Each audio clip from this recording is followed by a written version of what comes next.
The original Night Stalker, the East Area Rapist, the Golden State Killer. This man has been called many things, but it wasn't until April 24, 2018, that investigators announced his alleged true identity. The reign of terror incited by one of California's most notorious criminals started in 1976. It began as a series of sexual assaults in the suburbs of Sacramento, and it wasn't long before authorities realized they were witnessing the work of a serial rapist. By the end of the year, 10 women had been attacked. Most of the multiple rapists attack on impulse, and so they have no predetermined point of attack. There is no way to calculate a pattern of where they're going to strike next. The crimes of the East Area Rapist quickly escalated. He went from attacking lone women to couples. In some cases, it was reported he'd tie up the man and place dishes on his back. He would threaten the couple with death if he heard the dishes fall. Said in no uncertain terms that he was going to kill him if I didn't tie him and if he didn't cooperate. We were very lucky that we lived that night. The stories victims told of their encounters stoked fear in the public. People sought to protect themselves by any means. By late fall, when the East Area Rapist began claiming 2 and 3 victims a month, citizens began buying everything they could think of to protect themselves. Gun sales are way up. Local burglar alarm distributors report a run on alarm systems, with technicians backlogged for days, and locksmiths. First, there were inquiries, then outright orders to make metropolitan homes safer. The constant attacks took an even darker turn when the East Area Rapist began killing his victims and acquired the nickname the Golden State Killer. He told the female victim, in effect, that if he saw anything in the newspapers or on television or heard on the radio, anything about this latest attack, he would kill 2 people tonight. Thousands of hours of sleepless nights between investigators and the victims and the families and the community. Carol Daly was one of the original lead investigators in Sacramento County devoted to catching the East Area Rapist. She worked closely with the victims, interviewing many of them after they were attacked. My feet were still free, and I had thought of kicking him, but it would have been useless as my hands were tied and I was blindfolded and my child was with me.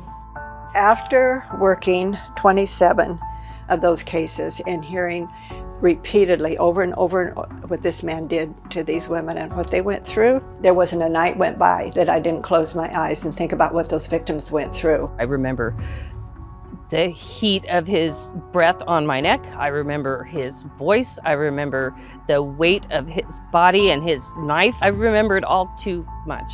It's not something you forget, and it's not something that doesn't change the core of you. There was nothing else that we could have done, given the limitations of technology at that time. And I think about it, and I can honestly look back and say there was no stone left unturned. The case stretched for decades with no suspects, but the search for the killer never ceased. Retired investigator Paul Holes is credited with coming up with a strategy that eventually led to a major breakthrough. By doing a reverse genealogical search using the killer's DNA and a public database called GEDmatch, authorities were able to identify the serial rapist's ancestry and build out a tree leading them to potential suspects, in particular Joseph James DeAngelo. After identifying DeAngelo as a possible suspect, investigators gathered DNA from his car door handle and a discarded tissue. Testing it revealed a clear match to the killer, investigators said. The Golden State Killer, who left his DNA in multiple cases back in the 1970s and 1980s, is Joseph DeAngelo. I cried because finally I had a face. Now I'm not wondering as I'm walking down the street that I could be talking to that man. I don't care that he's old. I don't care that he's feeble. I do care that he sits and lives with it until the day he dies. It was disbelief. And then a flood of emotions came through that over 40 years I didn't realize were still there. I still haven't come to terms with there's a person who's arrested. That's mind-blowing to me. I hope very much he'll confess, and I do not want him on death row. I do not want him to have a private room. I don't want him thinking he's special and some death row killer. I want him in general population where he can live every minute in terror. I want him to be terrified constantly 24/7 like he's done to us. I believe having the trial here is really appropriate. I think it's going to be healing for all of us. Prosecutors believe DeAngelo is responsible for 13 murders and at least 50 rapes and 100 burglaries across multiple California counties. With all of those crimes comes stacks of paperwork and evidence for the defense and prosecution to pore over. There's 36,000 pages of discovery that will be provided today in a hard drive. There's over 2,000 photographs and 200 audio-video tapes. And that's just the first phase of discovery. The court case could last as long as 10 years and could cost up to $20 million or more. We asked a reporter from Sacramento news station KCRA to fill us in. When Joseph DeAngelo was arrested, he was, publicly identified as being the Golden State Killer and now facing 26 felony counts altogether in 6 California counties. This is going to be a long, long process. So what's known about DeAngelo's life during the time the East Area Rapist or Golden State Killer was active in the 70s and 80s? He was a police officer in several different communities, one of them being a little town called Exeter, California, in the Central Valley. And at the time that he was there as a police officer, there was also a series of crimes going on, and they had a term for it. A name for it was the Visalia ransacker. Somebody would go into homes and burglarize things and take things, and they didn't really have a connection between him and that, but there was a series of crimes.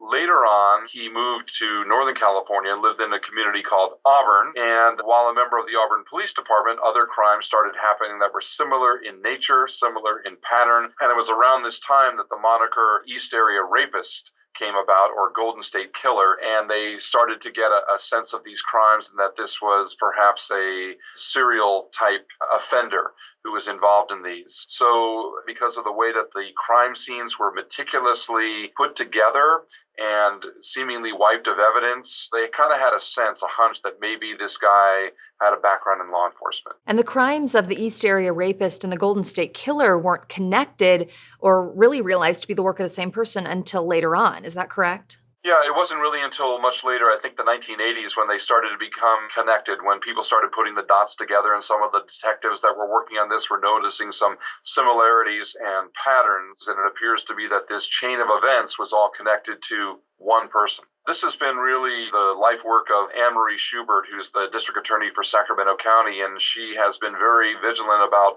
cold cases and going back and refreshing some of the DNA using modern techniques and methodologies and trying to come up with new cases, new evidence, new means of prosecuting people that have been on the run for years and years. And what can you tell me about the court proceedings since the arrest? I can remember being there in court for his very first appearance when he was arraigned, and it was interesting because he was in a wheelchair at the time, and you could barely hear him. He was a very meek-looking, very elderly, in contrast to the very robust type guy that people in the neighborhood remember, which caused a lot of speculation in court about whether he was trying to play to a jury or convey a different kind of image. We talked to former prosecutors who told us that this was something that people will do theatrically to create a different persona, a different image in court, in contrast to the one that they were living just before their arrest. And it seems as if we're only seeing the start of hopefully a wave of cold cases being solved.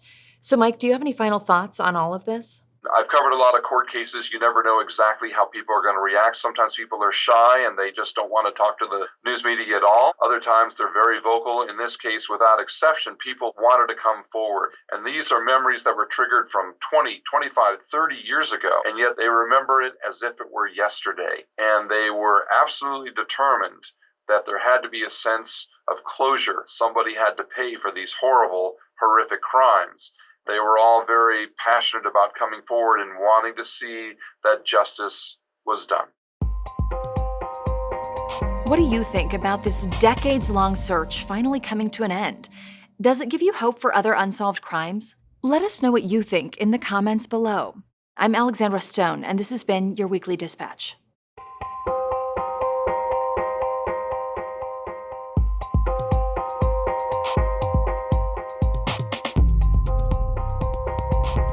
Thanks for watching. What stories in your town do you want Dispatches to explore? Let us know in the comments below.